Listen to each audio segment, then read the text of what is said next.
පාළු අම්බරයේ තේ තුන්නක් ඇදිලා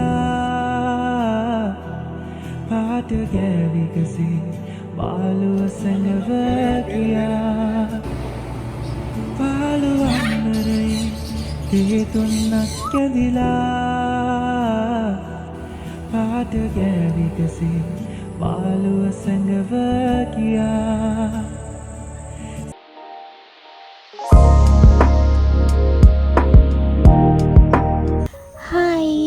ඉතින් ඔයාලට කොහොමද? ඔයාලා හැමෝම සතුටින් පරිස්සමින් ඉන්නවා ඇති කියලා මම හිතනවා. ඔන්න ඉතින් මගේ ජීවිතේ ලස්සනම ලස්සන දවස් කිහිපයක් ගත වුණු හැටි තමයි මම ඔයාලට අද මේ අරගෙන එන්නේ.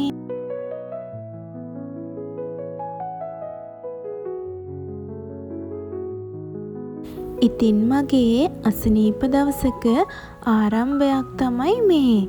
අද නම් හස්බන්ඩ් උදෙන්ම අවදි වෙලා මට උදේට තේකකුත් හදලා දීලා එයා වැඩට යන්න ගියා. කලින් දවසේ මගේ දණහිසට බෙහෙත් එකක් විදලා තමයි තියෙන්නේ. ඉතින් දවස් දෙකක් යනකන් ඇඳටම වෙලා ඉන්න කියලා තමයි ඩොක්ටර් නම් කිව්වේ. ඉතින් තනියම මේ වගේ ඇඳට වෙලා ඉන්නකොට හරිම පාළුවක් තමයි හිතට දැනෙන්නේ. හස්බන්ඩ් ඇවිල්ලා උදේට මට කෑමත් කන්න දීලා බෙහෙතුත් බොන්න දීලා මේ ඉතින් මගේ කකුලට කරන ට්‍රීට්මන්ට් ටික කරන ගමන් තමයි ඉන්නේ. අදත් ඉතින් තවත් ලස්සන දවසක ආරම්භයක් තමයි මේ. බලන්නකෝ කොච්චර ලස්සනට ඉර පායගෙන එනවද කියලා. දවස් ගානකට පස්සේ ඔන්න මම අද එළියට බැස්සා.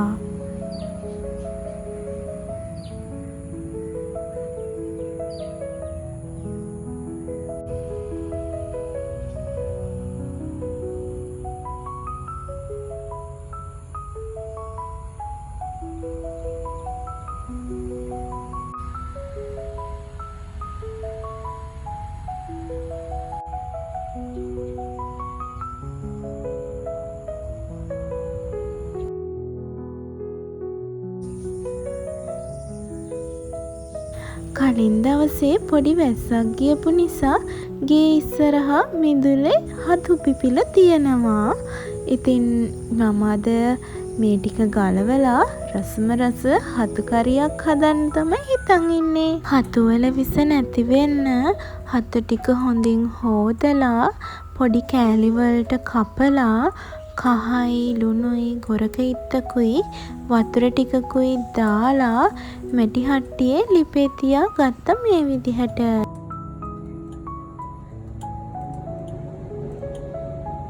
හතු කරිය හදන හැටි වීඩියෝ කරාට වීඩියෝ වෙලා නෑනේ අනේ. බලන්නකෝ ඉතින් මේ තමයි මගේ හතු කරිය. ඉතින් ඔන්න අද නම් හස්බන්ඩ් නිවාඩු දවසක්. ඉතින් අපි දෙන්න උදෙන්ම අවදි වෙලා උදේට කෑමත් උයලා කෑම කාලා මේ දැන් ලෑස්ති වෙන්නේ ටවුන් එකට යන්න. කකුල සාමාන්‍ය තත්වෙන් සනීප වෙලා තිබුණත් හස්බන්ඩ් නම් කැමති උනේ නැහැ මාව ටවුන් එකට එක්කන් යන්න. ඒත් ඉතින් මම ආවා. ඉතින් එන්නකෝ අපි යන්නේ කොහෙද කියලා බලන්න. දැන් නම් අපි මේ යන්නේ හස්බන්ඩ්ගේ නෑදෑවෙන මල්ලි කෙනෙක් බලන්න. එයා ඉන්නේ නම් මාදම්පේ හලාවත කිට්ටුව. ඉතින් එයත් අද නිවාඩුයි කියපු නිසා අපි ටවුන් එකට ආව අතරේ එයාවත් බලන්න ගියා. ගිහිල්ලා එයත් එක්කත් කතා බහ කරලා එහෙ ටික වෙලාවක් ඉඳලා අපි ආයෙම ටවුන් එකට ආවා.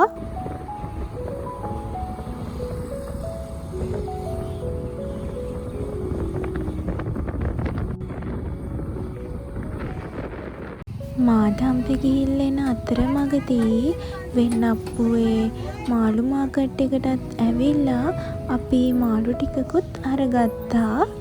මේ දවස්වල මේ පැත්තේ නම් මාළු ටිකක් ලාභයි.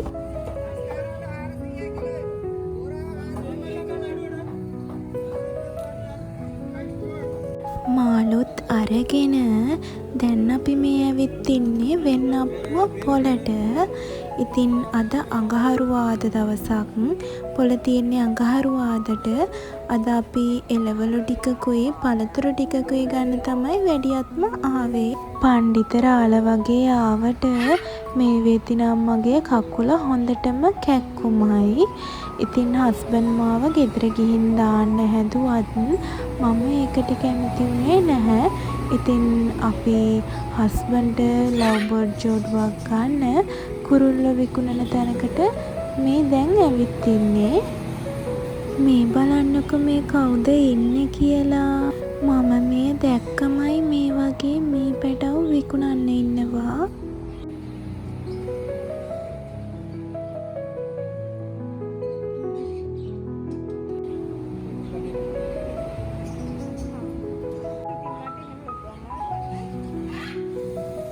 මෙතන හරි ලස්සන කුරුළු පැටව් විකුණන්න ඉන්නවා.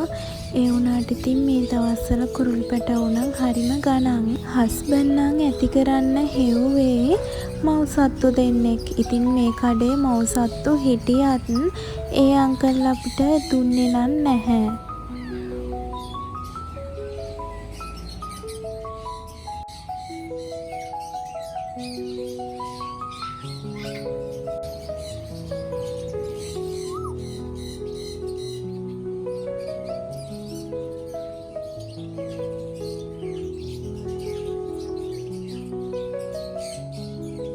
වෙන්නප්පුව මම දන්න විදිහට උළු කර්මාන්තයට ප්‍රසිද්ධයි. ඉතින් මේ පහුවෙන්නෙත් ඒ වගේ උළු කර්මාන්ත ශාලාවක්. මේ නම් වයිකාල මේ හරියේ පාර දෙපැත්තේ විකුණන්න තියෙනවා පිහි කැති ඒ වගේ කම්මල් වල හදන ආයුධ වර්ග. මේ ඉතින් අද මම පොලෙන් ගතපු එළවලු තමයි. අද මම කැරට්ටලයක්, රාබු අල දෙකක්, ගෝව ගෙඩියක්, පිපිඤ්ඤ ගෙඩියක්, වැටකොළු ගෙඩියක්, ලීක්ස් ගස් දෙකක් වගේම රතු අල ගෙඩි දෙකකුත් අරගත්තා. හැම වෙලෙන්දම නම් මේ විදිහට පොඩ එළවලු දෙන්න කැමති නැහැ. අඩුම ග්‍රෑම් 250ක්වත් ගන්න ඕනේ. මේ අපි නම් ගන්න වෙන තැනකින්. එතන අපිට ඌමනා විදිහට ගන්න පුළුවන් එළවලු. මම ගොරක නම් ගේන්නේ ගෙදරින්. අද නම් වෙලාව මදි ගොරක තම්බලා මාළු ඇඹුල් තියල් එක හදන්න. ඉතින් මම කඩෙන් ගොරක පේස්ට් එකකුත් ගත්තා. ළඟදී අම්මා එනවා කියපු නිසා තේකොළ පැකට් එකකුත් ගත්තා. අපිට සීනි තේකොළ නම් හස්බන්ඩ්ගේ කම්පැනි එකෙන් හම්බ වෙනවා. අපි ඉතින් වැඩිය තේ බොන්නේ නැති නිසා නංගි ආපු වෙලාවේ මම තේකොළ ටික හස්බන්ඩ්ලගේ අම්මට යවුවා. තව අපි ගත්තා කාච්සිය එහෙම දාන්න ඕන කරන කැටයක්. අපි පොලෙන් ඉරිඟු කරල් දෙකකුත් අරගත්තා. තව මම කැමති දෙයක් තමයි මේවට කියන්නේ අඩ කියලා. හරිම රසයි. ඒ වුණාට මේ අද මං ගෙනාපු අඩ නම් එච්චර රස නැහැ. කුළු බඩු එහෙමත් වැඩිය දාලා නැහැ. ඉතින් රසට තිබුණේ නම් නැහැ.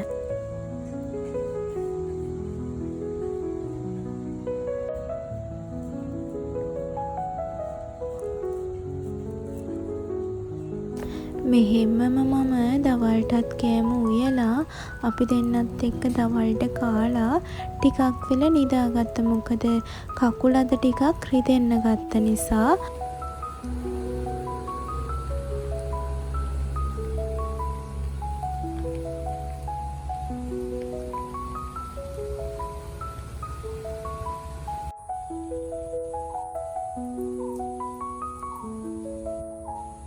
දැන් නම් හවස 4ට විතර ඇති. ඉතින් අද හවස පැලවලට වතුර දාන අතරේ මම මේ ඉදුණු තක්කාලි වගයක් තිබිලා ඒ ටික කඩන්න තමයි හදන්නේ.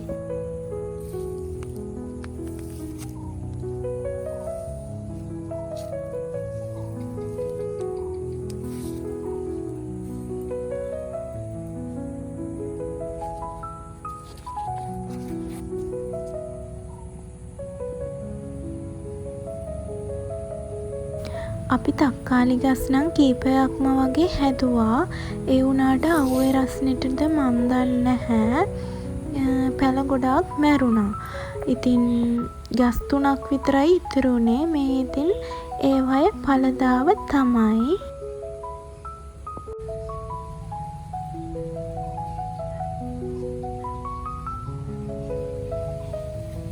මම ලෙඩ වෙච්ච දවස් ටිකේ ගෙදර එළවලු ගස්වල එළවලු සෑහෙන්න වගේ හැදිලා තියෙනවා. ඉතින් වම්බුඩු එහෙමත් ගොඩාක් තියෙනවා. උයන් ඉතින් තියාගන්නත් අපිට අමාරු නිසා මම හිතුවා වම්බුඩු මෝජුවක් හදන්න.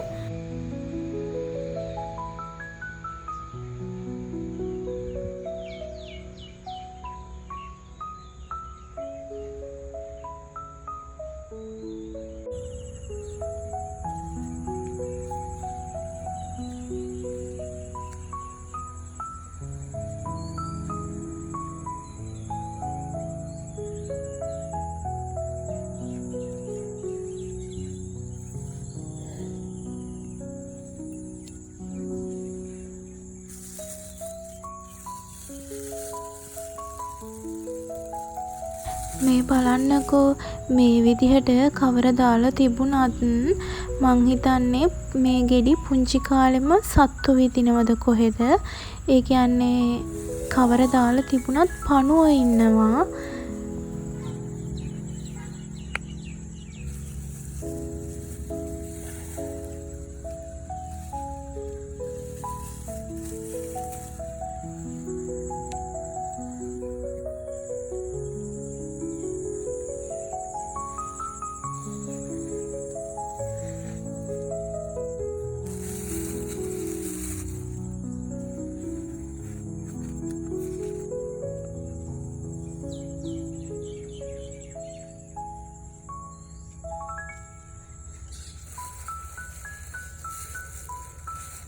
මම වම්බටු ගෙඩි දෙකක් වගේ තමයි දැනට කඩාගත්තේ. කලින් කඩපු වම්බටු ගෙඩි වගේකුත් ගේ තිබිච්ච නිසා.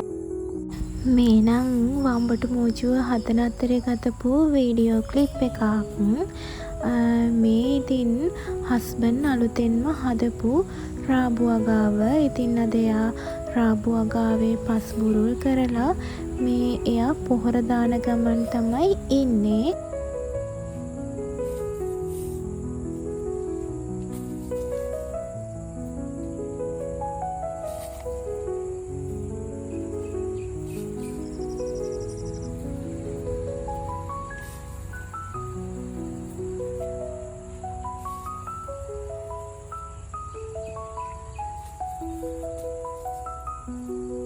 පොහොර ටිකක් දාලා ඉවර වෙලා වතුර මලත් ඒ හරියෙන්ම තිව්වා.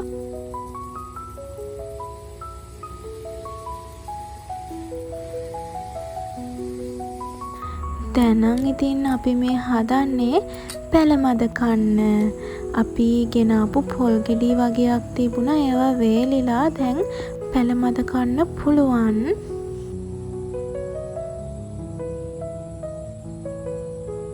ගෙදර වැඩත් කරන අතරේ මම මේ විදිහට වම්බටු මෝජුවත් හදාගත්තා. ඉතින් මේ මම වම්බටු මෝජුවක් හදපු පළවෙනි වතාව හරිම රසට තිබුණා. ඔයාලත් හදලා බලන්නකෝ.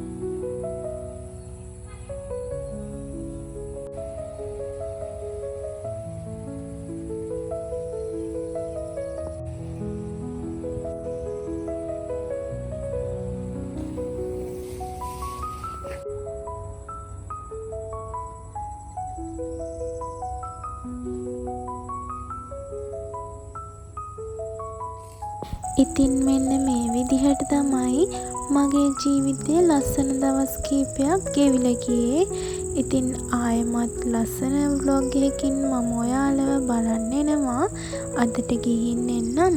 ඔයාලා හැමෝම සතුටින් පරිස්සමින් ආදරෙන් ඉන්න. බුදු සරණයි.